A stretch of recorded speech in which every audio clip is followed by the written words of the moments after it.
जोरदार तालियां बजाएंगे उस शाद बानी के लिए जो हमें मिलती है, उस कुदरत के लिए जो कलाम से जारी होती है, उस जिंदगी बख्श कलाम के लिए जो हमें जिंदा रखता है, जो हमें तवाना रखता है, जो हमें फिर से उठाता है, जो हमारी हड्डियों को बोसीदा हड्डियों को फिर से ताज़ा करता है और हमें हमारे कदमों पर खड़ा करता है। आमीन, हालेलुया।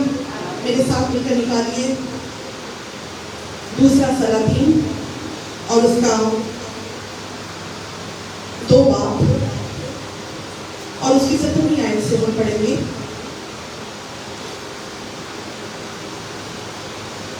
आप सब खुश हैं? खुदा की शुक्रगुजारी है।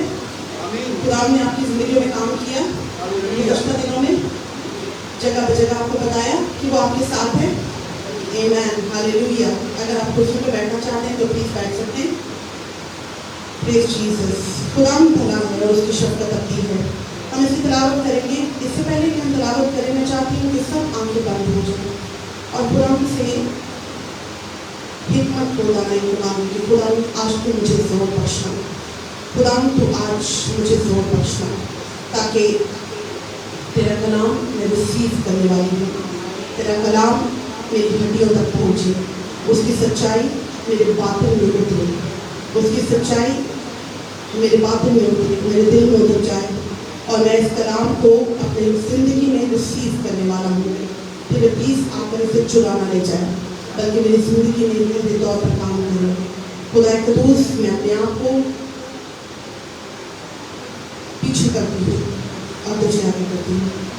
मैं झूठूँ तो जिए, मैं मरूँ तो जिए, मैं छुपूँ तो दिखे।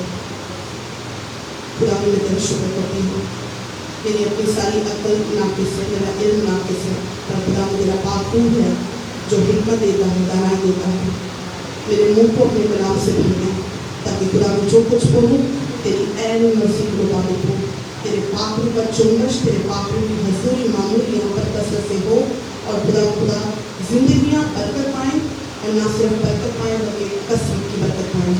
आज शायद जिस हालत में हम आए थे, हम उस हालत में वापस ना जाएं, बल्कि हम भरपूर होकर जाएं। हम यहाँ से उस रोटी को लेकर जाएं जो जिंदगी की रोटी है, जो ना सिर्फ हमें सेव करती है बल्कि हमसे जुड़े हर एक रिश्ते को सेव करती है। जब कलाम की ये तसल्ली, जब ये तवानाई हमारी हड्डियों में पहुँचती है, तो बेशक हमारा बोलना, हमारा किसी से मिलना, हमारा किसी से इवन हाथ मिलाना, किसी के गले लगना, किसी के साथ जुड़ जाना बाइस बरकत हो जाता है। क्योंकि जब हम बाइस बरकत होते हैं, जब हमारे अंदर खुदा की कुदरत काम करती है, तो खुदा का रूह जब हमारे अंदर जुम्बश करता है, तो हो नहीं सकता कि दूसरा जन जिसके साथ आप मिल रहे, जिसके साथ आप बात कर रहे, उस तक सदाकत ना पहुंचे, क्योंकि खुदा का कलाम सच्चाई है। आमीन, hallelujah. Thank you for your touch Holi spirit, thank you for your touch Holi spirit. तेरा शुक्र करते हैं, यीशु के नाम में मांगते हैं। आमीन, आमीन।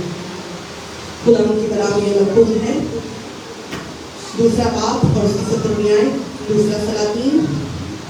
और जब उन्होंने उससे बहुत जिद की, यहाँ तक कि वो शर्मा भी गया, तो उसने कहा भेज दो। इसलिए उन्होंने 50 आदमियों को भेजा और उन्होंने 3 दिन तक ढूंढा पर उसे ना पाया। यहाँ बात हो रही है, कुछ अमीरजादे हैं और वो एलीशा से प्रसिद्ध हैं कि नबी कहाँ है, एलिया के बारे में, एलिया को ढूंढे और 3 दिन तक वो मुसलसल उसे ढूंढते रहे हैं। और एलिया जो कि अपने पिछले इसके बात में इसी के शुरू में देखें, दूसरे बात की, एलिया आसमान पर उठाया जा चुका है और अब एलीशा से वो बात कर रहे हैं और वो सोच रहे हैं कि एलिया की रूह एलीशा के अंदर काम कर रही है, क्योंकि उसने भी जब पानी पर वो कपड़ा मारा तो पानी 2 हिस्से हो गया। आमीन, लिखा है। और उसने एलिया की चादर को जो उस पर गिर पड़ी थी लेकर पानी पर मारा और कहा कि खुदा एलिया का खुदा कहाँ है। और जब उसने भी पानी पर मारा तो वो इधर उधर 2 हिस्से हो गया और एलीशा पार हुआ। आमीन। तो वो ये सोच रहे कि एलीशा के अंदर एलिया की रूह आ गई है, ठहर गई है और वो एलीशा से पूछ रहे, कह रहे कि हमें जाने दें कि हम ढूंढे उसे। और वो 3 दिन तक उसे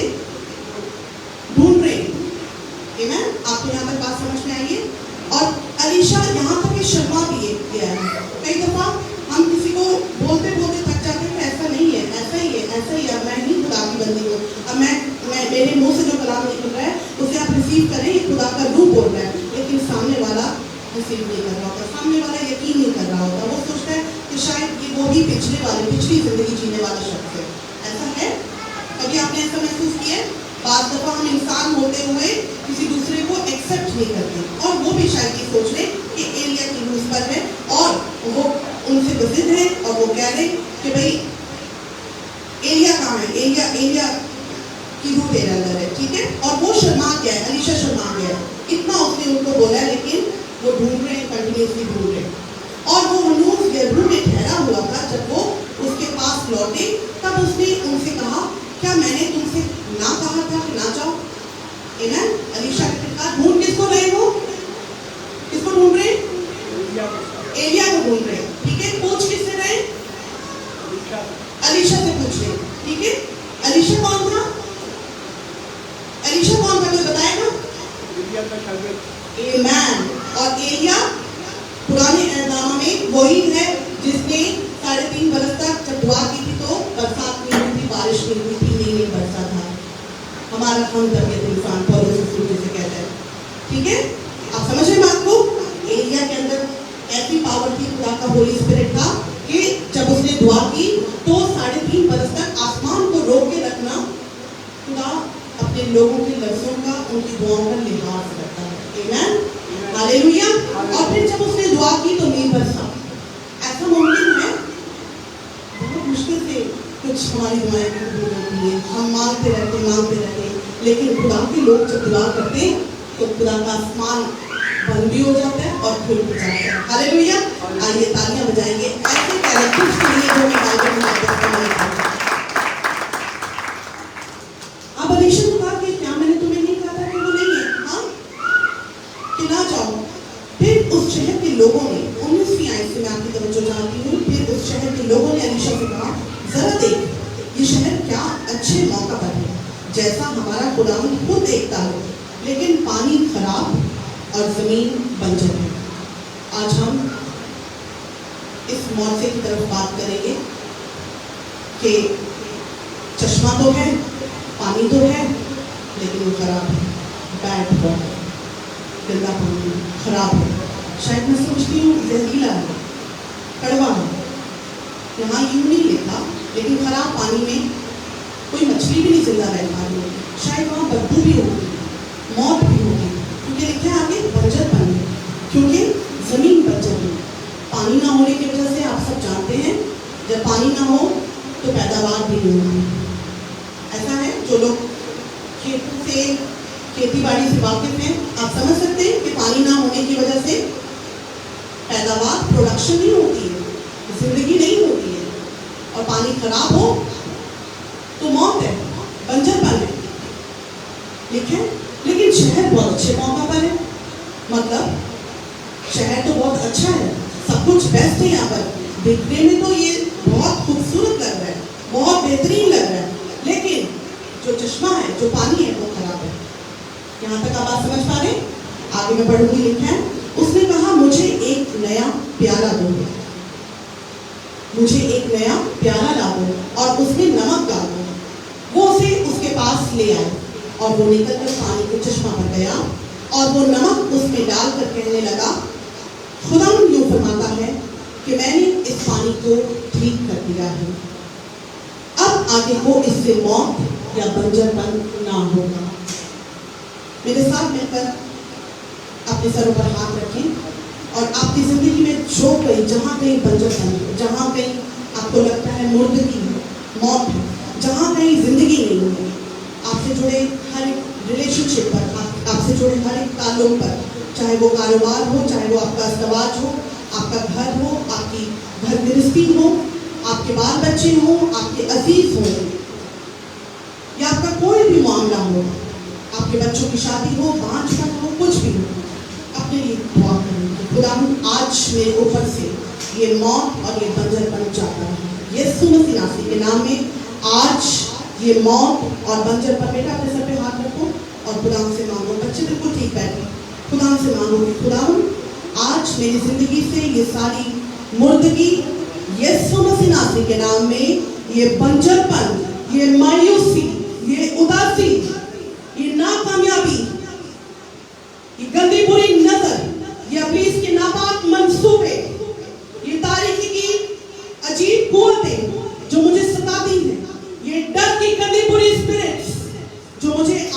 पंडितें थी, यीशु मसीह नासरी के नाम में आज ये सब भस्म होगी। यीशु के नाम में आज मैं इस मौजूदा को अपनी जिंदगी में रिसीव करता हूँ, करती हूँ।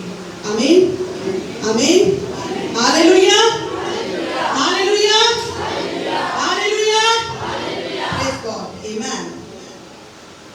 उसने कहा मुझे एक नया प्याला ला दो और उसमें नमक डाल दो। वो उसे उसके पास ले आए और वो लेकर कर पानी के चश्मा पर गया और वो नमक उसमें डालकर कहने लगा, खुदा यूं फरमाता है कि मैंने इस पानी को ठीक कर दिया है, अब ये पानी ठीक हो चुका है। आमीन। अब आगे को इससे मौत या बंजरपन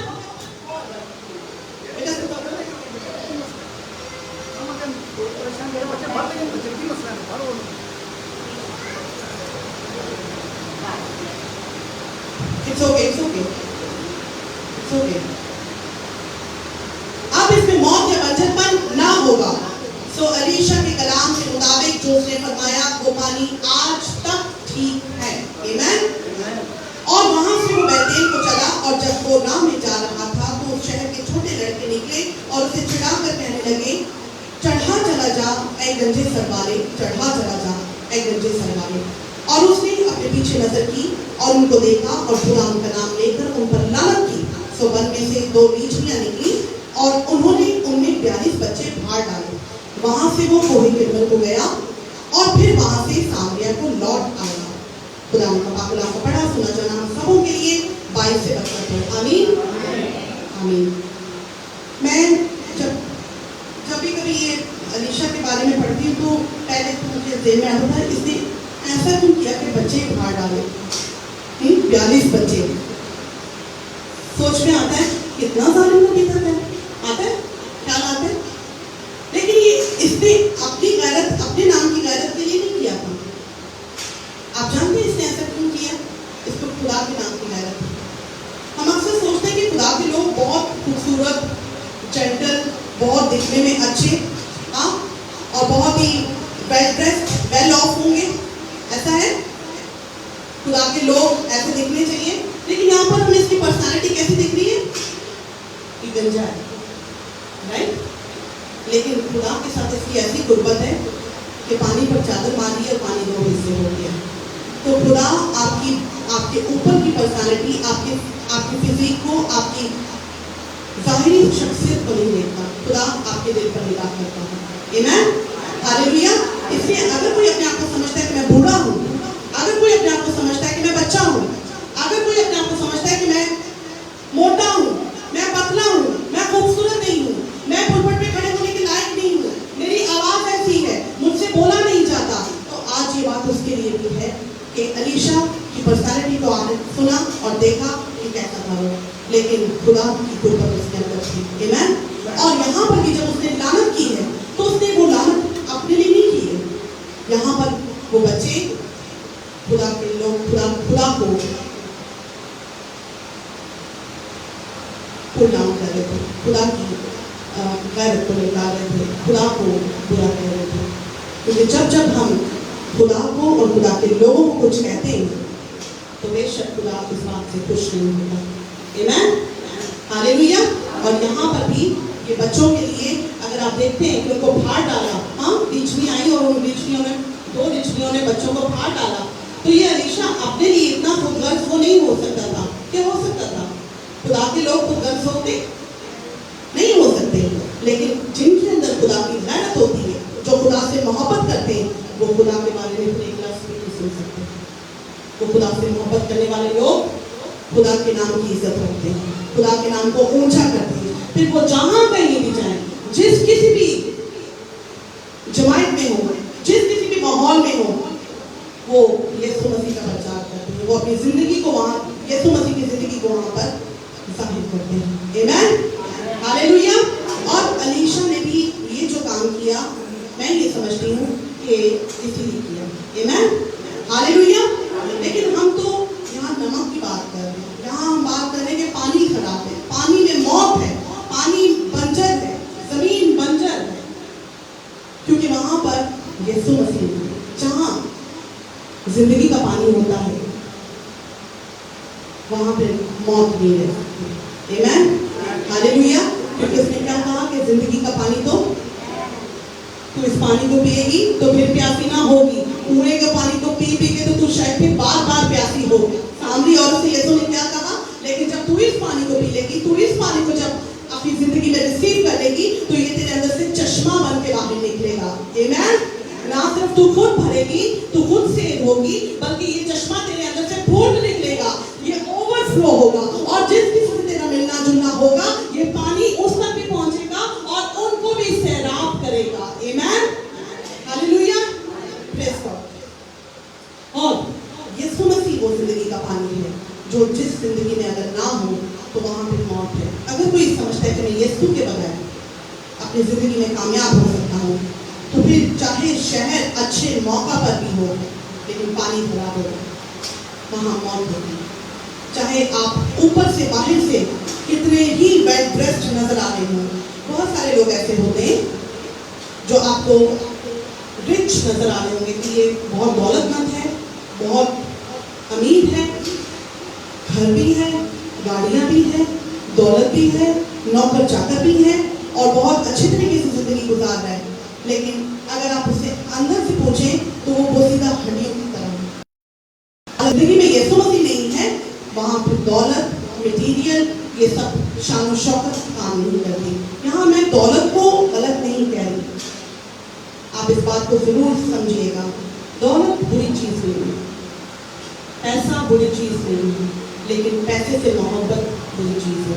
जब हम खुदा से बढ़कर रुपए पैसे को, मटेरियल को और दौलत को अहमियत देते हैं, तो खुदा को हर किसी बात समझ नहीं आती, पसंद नहीं आती। और यीशु मसीह ने भी, अगर हम नए ऐतनामे में देखें, तो बहुत सारी ऐसी तमकीनें दौलत से रिलेटेड करेंगी। आमीन। और पौलुस रसूल कहता है कि अच्छी जिंदगी जियो, खुश रहो, फिर कहता हूँ खुश रहो। तो दौलत कमाना, पैसा कमाना is not a bad thing. अगर आप अपने जिम्मेदारियों को पूरा कर रहे, खुदा के घर में आप जिम्मेदारी से आ रहे, अपना हिस्सा बाकायदगी से दे रहे, खुदा के साथ वफादार हैं, अपने रिश्तों की, अपनी जिम्मेदारियों को निभा रहे, और फिर आप अगर दौलत जमा भी कर रहे हैं, तो वो दूसरों के लिए भी फायदेमंद होगी। क्योंकि फिर आप फिक्र करेंगे कि मैं कोई ऐसा बिजनेस खोलूं जिसमें 4 लोग मेरे साथ जुड़ जाएं और वो भी खाएं। ऐसा है, इसीलिए बिजनेसमैन तरक्की करते हैं।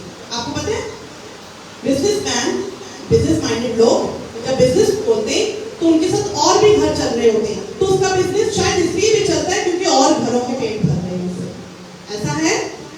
आमीन। इसलिए अपने जो आपके बॉसेस हैं, जहां आप कारोबार करते हैं, उनके लिए आप जरूर बरकत मांगा करें कि उनके वसीला से आपको रोजगार मिला है। अपने मालिकों के लिए आपने जरूर दुआ करनी है कि खुदावंद तू उन्हें ईमानदारी का बिजनेस करने का फजल देना, क्योंकि उन्हीं के नमक में से मेरे घर में भी रोटी आ रही है। और आप भी ईमानदारी और ऑनेस्टी के साथ, सच्चाई के साथ, दाऊद जो है सच्चाई के साथ अपना वो काम करता रहा, और खुदा ने भी उसको बादशाह बनाया। दाऊद कौन था? चरवाहा था। दाऊद भेड़े चरा रहा था, राइट। और सबसे रिजेक्टेड था, अपने भाइयों में, अपने घर में सबसे रिजेक्टेड था। हाँ, जब उसको मसा करने के लिए आया, नबी आया, तो क्या हुआ? सैमुएल आया था तो क्या किया था? बाप ने, यसी ने सारे बेटों को उसके पास से गुजार दिया। लेकिन उसने कहा नहीं, ये तो नहीं। खुदा की नजर में आपकी हाइट, आपकी पर्सनालिटी, आपकी पोजीशन काम नहीं करती। खुदा सिर्फ दिलों पर निगाह करता है। आमीन।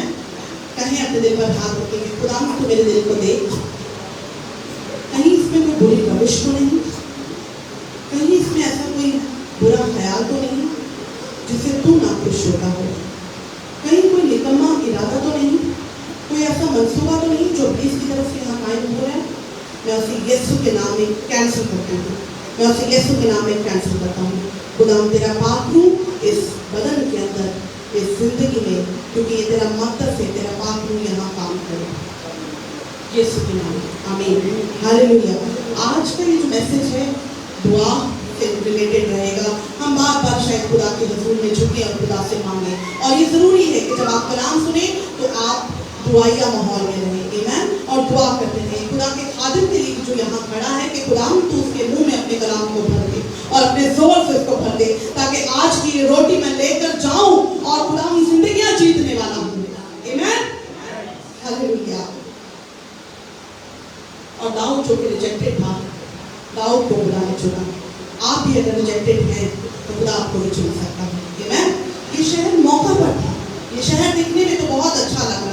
लेकिन पानी खराब था। हो सकता है कि लोग जो आपको दिखते हो ज़ाहिरी तौर पर बहुत अच्छे लग रहे हो, लेकिन अंदर से उनके बच्चे डिस्टर्ब हो, अंदर से उनके घर के हालात अस्तवाज में नाइतफाकी हो, अस्तवाज के अंदर बेवफाई हो। यस, जब दौलत आती है तो इंसान मस्त हो जाता है, जब चीज़ें पूरी होने लगती हैं तो इंसान वाकई मस्त भी हो जाता है। आप मेरी बात को समझ लें। और इंसान अयाशी करता है, गुनाह करता है, गुमराही में जाता है। लेकिन खुदा के लोग दौलतमंद होने के बावजूद भी गुनाह में नहीं जाते, क्योंकि अगर हम देखें याकूब को, अब्राहम को, ये सब लोग दौलतमंद थे। यूसुफ नौजवानी में भी जब उसके पास एक बड़ा मौका था, पोतीफर की बीवी उसे खुद ऑफर दे रही थी, लेकिन उसने क्या कहा उसने कि मैं अपने खुदा के खिलाफ गुनाह करूं। उसने ये नहीं कहा कि क्या मैं अपने मालिक के खिलाफ गुनाह करूं। मुझे ये बात यूसुफ की बहुत पसंद आई, क्योंकि हम अगर हमारे मालिक के माल में से कुछ जाए तो हमें ये डर होगा कि मैं अपने मालिक के साथ बुरा नहीं कर सकता। लेकिन उसने उस वक्त भी, जब पोतीफर की बीवी उसके पास आई, उसने अपने जिस्मानी मालिक की फिक्र नहीं की, उसने उस खुदा का डर माना। उसने कहा क्या मैं अपने बाप के खिलाफ गुनाह करूं? आमीन। उस वक्त भी, और वो जवान था। सबसे ज्यादा कैरेक्टर जो यूसुफ का, जिसके अंदर पावर जो उसकी सारी लाइफ में है, वो इस बात में कि उसने कभी शिकायत नहीं की। भाइयों ने कुएं में डाला, शिकायत नहीं की, यहाँ से निकाला गया, जेल में गया, जहाँ गया वहाँ प्रोडक्शन करता रहा, वहाँ पर कुछ ना कुछ अच्छा करता रहा और मकबूल होता गया। खुदा के लोग जहाँ कहीं भी होते, चाहे वो, अगर आप समझते हैं कि मैं जोगियों रोड में ही क्यों पैदा हुआ हूँ, या इसी इलाके में क्यों रह गया हूँ, या अब तो मैं बूढ़ा हो गया हूँ, अब तो मेरी उम्र खत्म हो गई है, तो अब क्या बाकी बचा है, तो मैं आपको बताना चाहती हूँ कि आप जिस भी इलाके में पैदा हुए हैं, जिस भी घर में पैदा हुए हैं, आपका एक मकसद है और आप वहाँ पर भी प्रोडक्शन कर सकते हैं, वहाँ पर भी आप खुदा के कलाम को फैला सकते हैं, उसकी मोहब्बत को बांट सकते हैं। तो हर किसी ना सोचेगा कि शायद मैं किसी बड़े मुल्क में, शायद मैं किसी अच्छी जगह पर पैदा होता, अच्छे घराने में पैदा होता, तो मैं शायद ज्यादा ताकतवर होता और मैं खुदा के कलाम का प्रचार कर सकता, या खुदा के कलाम की मुरादी कर सकता, या खुदा के कलाम को जब बोलता तो असर करता। खुदा का कलाम उस वक्त असर करता है जब आपके दिल में साफ होता है। आमीन।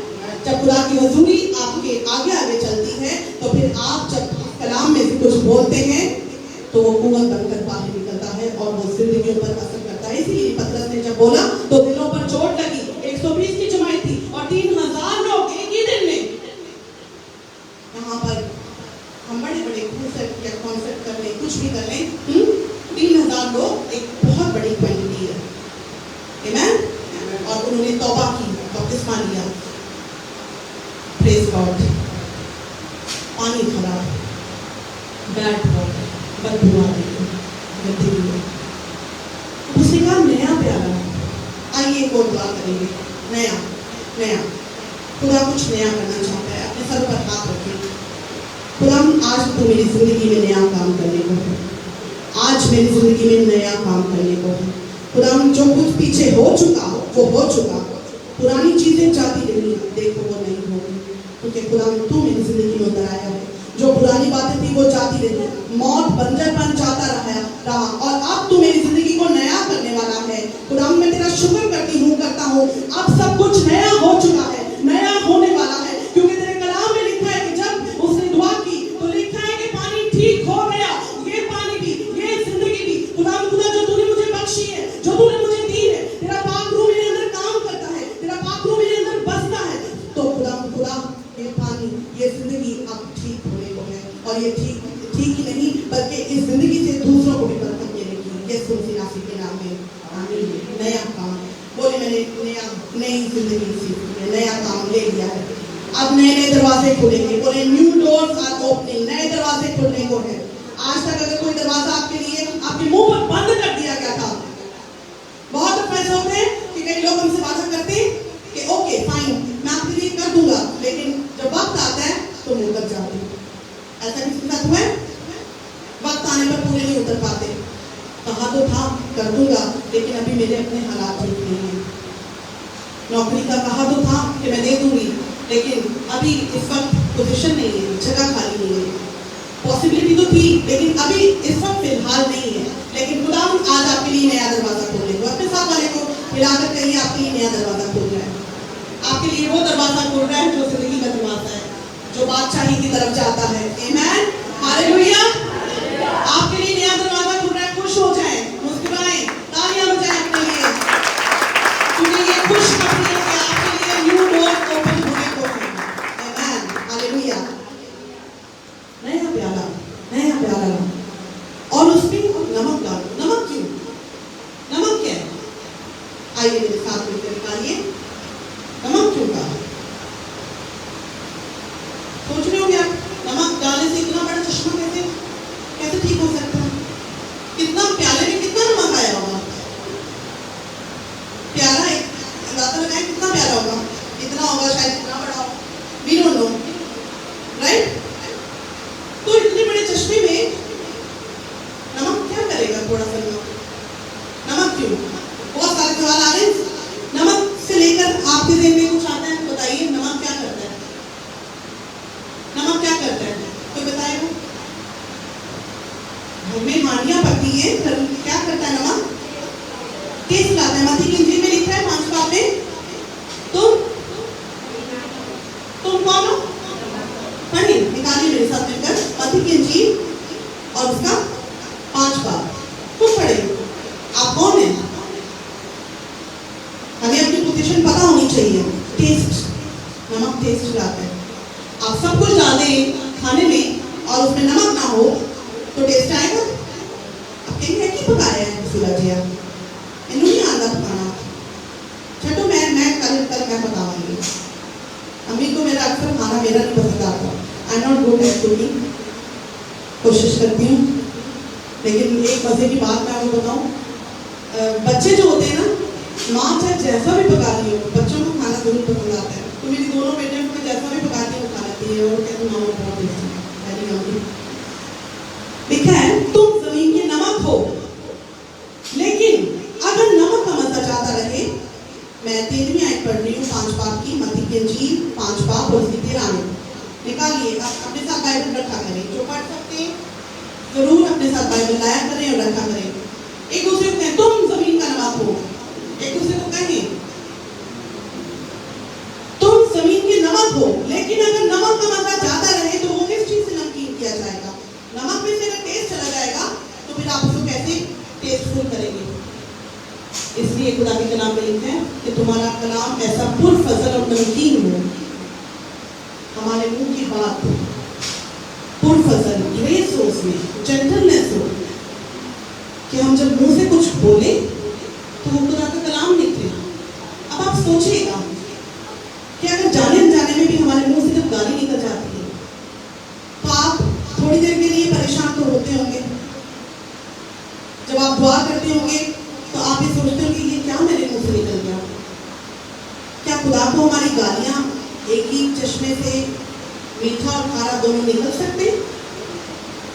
तुम्हारा कलाम ऐसा पुरफजल मतलब उसमें ग्रेस होनी चाहिए, उसमें शफकत होनी चाहिए।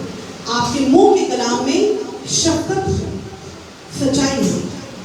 मुंह पे अगर आप आदतन भी कुछ जिंदगियां मैंने ऐसी देखी है अपनी लाइफ में, यहाँ तो नहीं बैठी मगर मैंने देखी है कि हर लफ्ज के साथ एक गाली जुड़ी हुई है, आदत पड़ चुकी है। वो कहना नहीं चाहते लेकिन इतनी ज्यादा मुंह के ऊपर गाली की आदत पड़ चुकी है कि हर बात में आप बिलीव नहीं करेंगे, ऐसे शख्स के साथ खड़े होना दो खड़ी भी मुश्किल हो जाता है। जो बंदा गाली नहीं सुनने वाला या नहीं देने वाला, उसके लिए खड़े होना भी तकलीफ दे हो जाता है। ये क्या बात कर रहा है? हर बात में गाली, हर बात में गाली, चाहे वो गाली छोटी है या बड़ी है, गुनाह तो गुनाह है, राइट? तो देखिए कि आपके मुंह से क्या निकल रहा है।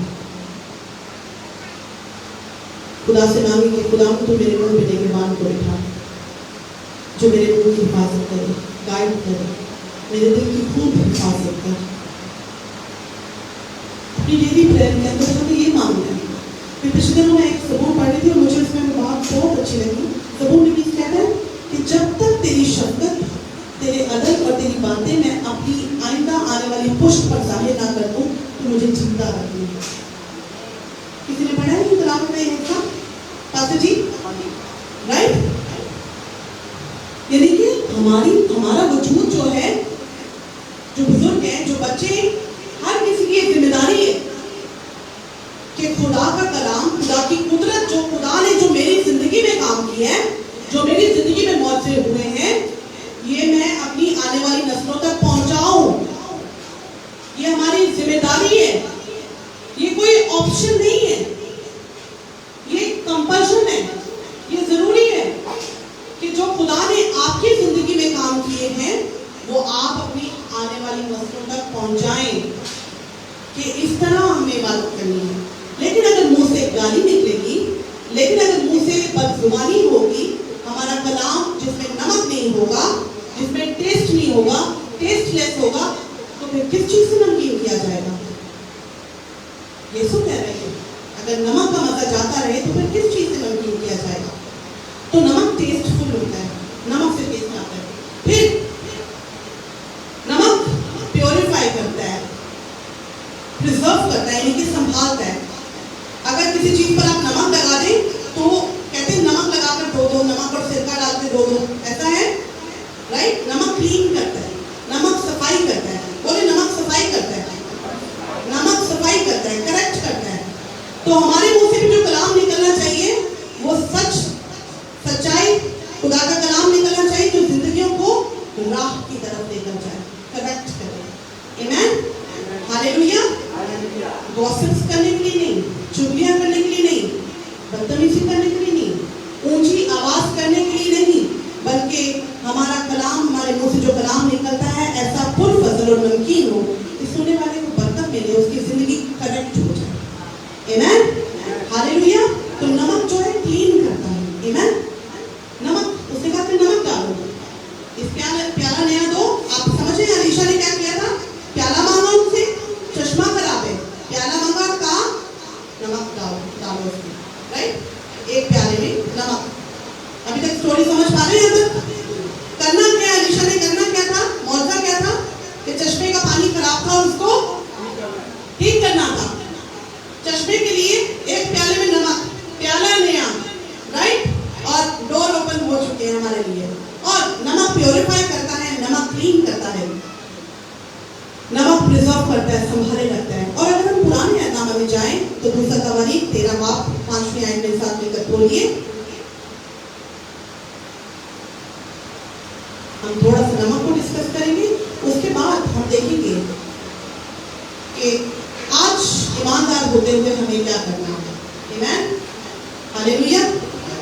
दूसरा तवारीख, मैं बहुत खुश हूँ कि बच्चे सब अंदर बैठे रहते हैं और कोई मूवमेंट नहीं है।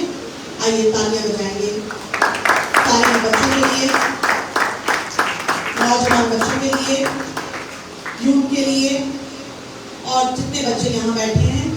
खुदा उनकी तारीफ हो, खुदा उनकी शुक्रगुजारी हो। आपको पता है यूथ कब बदलती है, कैसे बदलती है? जो बच्चे कलाम सुनते हैं, वर्शिप तो आपने कर ली, लेकिन जब आप कलाम के टाइम पर उठकर चले जाएंगे तो आपकी जिंदगी नहीं बदलेगी। फिर आप भी, जो आपने पीछे देखा, शायद आपने देखा कि मेरा बाप भी गरीब ही मर गया, आप भी फिर शायद वैसे ही रह जाएंगे। लेकिन आप अगर कलाम आज सुनेंगे, कलाम की हमारे अंदर जब कलाम होता है तो हम मट्टी को भी हाथ लगाएं तो वो सोना बन जाता है। आमीन। तो इसलिए अगर फिलहाल आपके पास अगर कुछ नहीं है तो ना उम्मीद होने की जरूरत नहीं है, आप कलाम को लेते रहेंगे। बोले मैं कलाम को लेता रहूंगा, मैं कलाम को सुनती रहूंगी, मैं कलाम को लेती रहूंगी, क्योंकि ये कलाम मेरे अंदर चश्मा बनेगा। ये कलाम मेरे अंदर से ना सिर्फ मुझे सेव करेगा बल्कि दूसरों को भी सेव करेगा। आमीन। यहाँ लिखा है दूसरा तवारीख 13 बाब और उसकी 5 आयत। यहाँ लिखा है, क्या तुमको मालूम नहीं कि खुदा ने इस्राएल की सल्तनत दाऊद ही को और उसके बेटों को नमक के अहद से हमेशा के लिए दी है? तो नमक जो है ओल्ड टेस्टमेंट में भी इंपॉर्टेंट था, राइट? नमक का एक अहद था जो खुदा ने दाऊद के बेटों से किया था, और सारी सल्तनत दाऊद ही को और उसके बेटों को नमक के अहद के मुताबिक दी थी। और हर चढ़ावे में, एहबार की किताब अगर हम 2 बात देखें, उसकी 13वीं आयत में लिखा है, तो हर चढ़ावे में नमक लाजमी था। बगैर नमक के चढ़ावे नहीं चढ़ाए जा सकते थे। कुर्बानी अगर आप लेकर आए तो नमक के साथ होगा, समझे?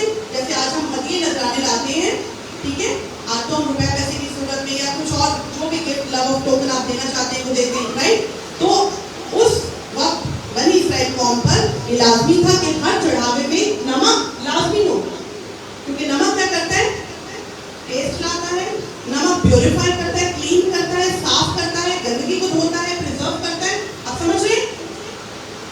I getting me? सब समझ रहे? आमेन।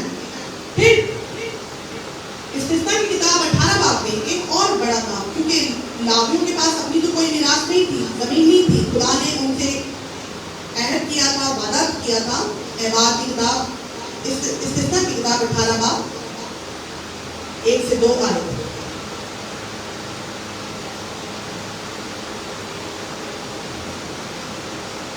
लावी काहिनों यानी लावी के कबीला का कोई हिस्सा और मिरास इस्राएल के साथ ना हो। वो खुदा उनकी आतिशीन कुर्बानियां और उसी की मिरास खाया करें, इसलिए उनके भाइयों के साथ उनको मिरास ना मिले। खुदा उनकी मिरास है जैसा उसने खुद उनसे कहा है।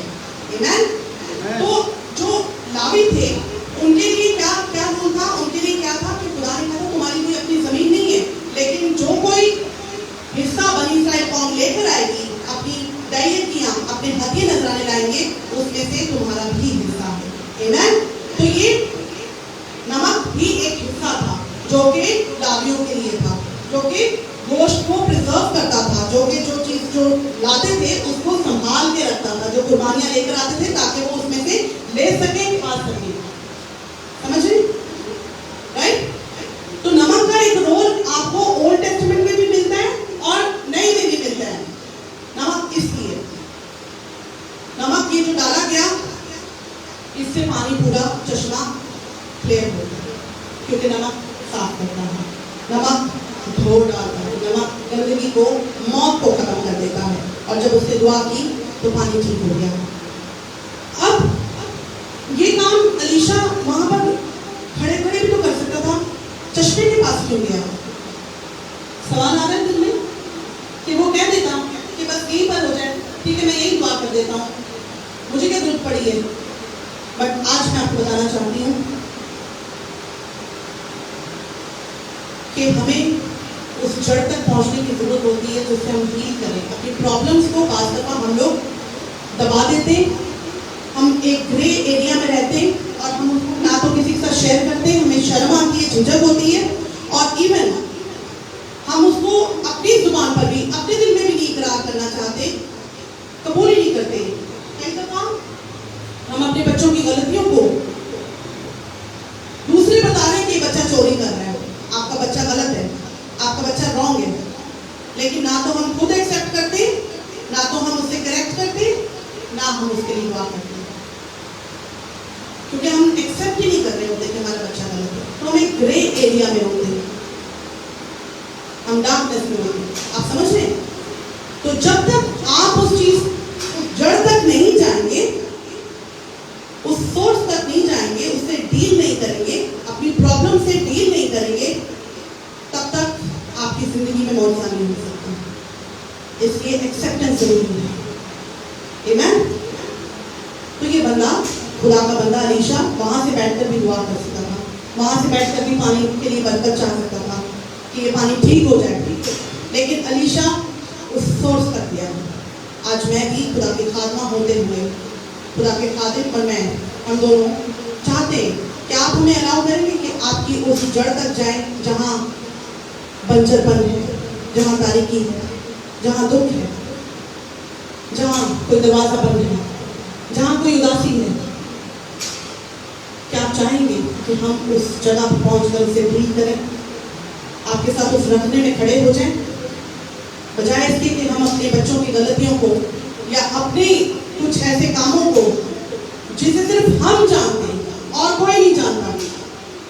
बहुत सारे ऐसे काम हैं, बहुत सारी ऐसी गलतियां हैं जो इवन हम दूसरों से तो क्या, हम अपने आप से भी छुपाते हैं, और हम उसे हम दलील के साथ पेश करते हैं कि नहीं ये तो ओके, ये तो कोई गुनाह है ही नहीं, ऐसे तो सब कर रहे हैं।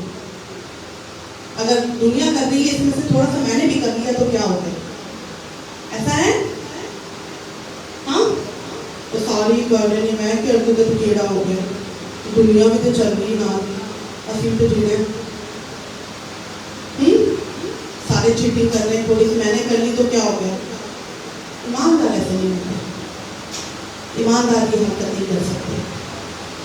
आपको आज अपने अंदर वो चीज़ डिस्कवर करनी है, निकालनी है, जो कोई गंदगी जिसे आप ढका रहे, छुपा रहे, तो उस कॉर्नर में जाने की ज़रूरत है, उस झूठ को पकड़ने की ज़रूरत है कि मैं कहीं झूठ तो नहीं बोलता और झूठ बोलकर मुकर तो नहीं जाता, मैं कहीं किसी का दिल तो नहीं दुखा रहा और फिर ये कह रहा हूँ कि नहीं इसने मेरा दिल दुखाया था, मैंने नहीं इसका दिल दुखाया, करता तो है मेरे ना बुरा, तो फिर मैं जवाब भी ना दूँ, मैं जवाब भी दूँ। ये कौन सा मेरे साथ ठीक से रह रही है, ये कौन सा मेरे साथ मोहब्बत से चल रहा है, तो फिर मुझे भी तो कुछ ना कुछ करना है।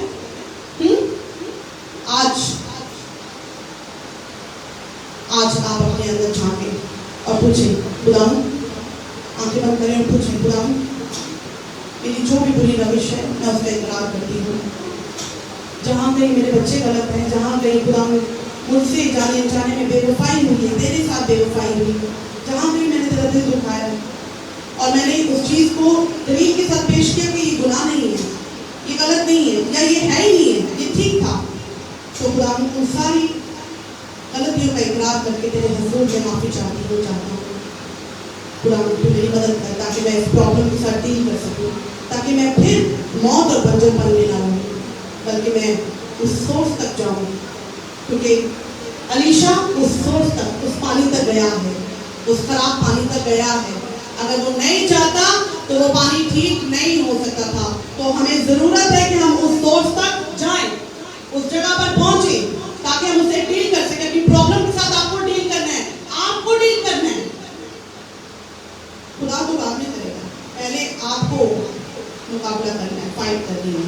लेकिन जब हम अपने दुखों में, अपनी गुर्बत में, अपनी लानत के अंदर कंटिन्यू उसको एक्सेप्ट कर लेते हैं, नहीं होते एंड ही रहना है, होते में एंड ही मर जाना है, इसी बीमारी में, इसी तकलीफ में मैंने मर जाना है, एक्सेप्ट कर लेंगे, डील नहीं करेंगे, उससे फाइट नहीं करेंगे, तो फिर हिम्मत हारने वाला तो खुदा भी उसके साथ नहीं होगा। खुदा कहता है हिम्मत ना हारना, आमीन।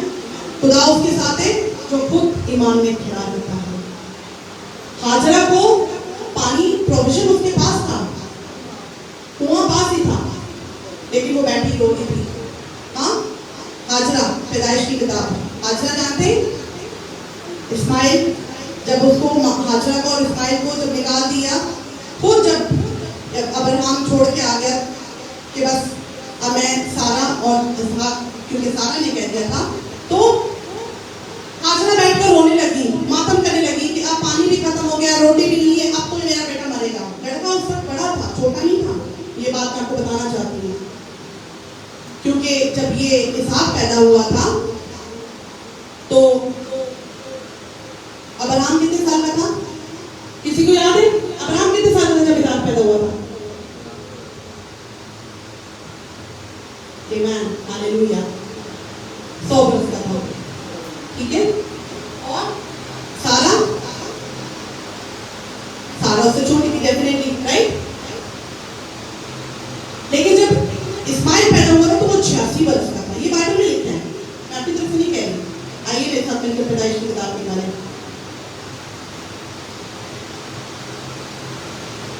और हाजरा बैठकर रो रही है कि मैं इसका मरना तो ना देखूं। हाजरा बैठकर क्या कर रही है? रो रही, मातम कर रही है। लेकिन फरिश्ते ने उससे क्या कहा कि तू अपने बेटे को संभाल, खुद संभाल, सोर्स पर जा।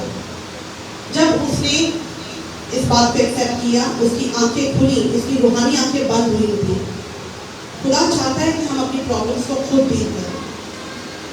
फरिश्ते ने उससे कहा कि अपने बेटे को खुद संभाल। कुछ प्रॉब्लम्स को हमें खुद फेस करना है, खुद डील करना है, दूसरों पर डिपेंड नहीं करना, दूसरों के सामने लेकर नहीं जाना कि आप इस मसले को हल कर दो, क्योंकि मसले हल करने वाला जिंदा खुदावंद है, कोई बशर नहीं। आमीन। आपकी प्रॉब्लम को सॉल्व करने वाला सिर्फ खुदा यीशु मसीह है, खुदा है, खुदा बाप, खुदा बेटा, खुदा रूह कुदूस है। कोई इंसान आपके मसले को हल नहीं कर सकता। शायद वक्ती तौर पर तो आपको सॉल्व कर दे, लेकिन इन दी एंड आप हार जाएंगे। आमीन। तो हाजरा ने जब इस बात को रियलाइज किया, जब वो अपने बेटे को खुद संभालने लगी, तो उसको वो कुआं भी नजर आ गया, पानी भी नजर आ गया, और फिर खुदा ने इस्माइल को बरकत दी। इसलिए अपनी प्रॉब्लम के साथ सोर्स तक जाना है और खुद डील करना है। अलीशा उस पानी तक गया, आपको भी अपनी प्रॉब्लम से डील करना है, फाइट करनी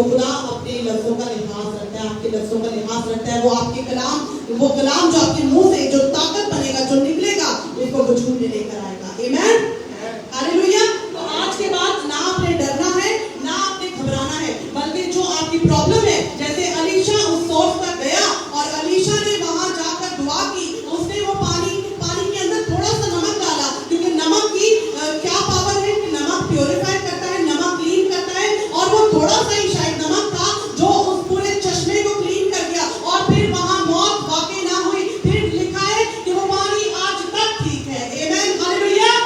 प्रेज़ गॉड, तालियां बजाइए।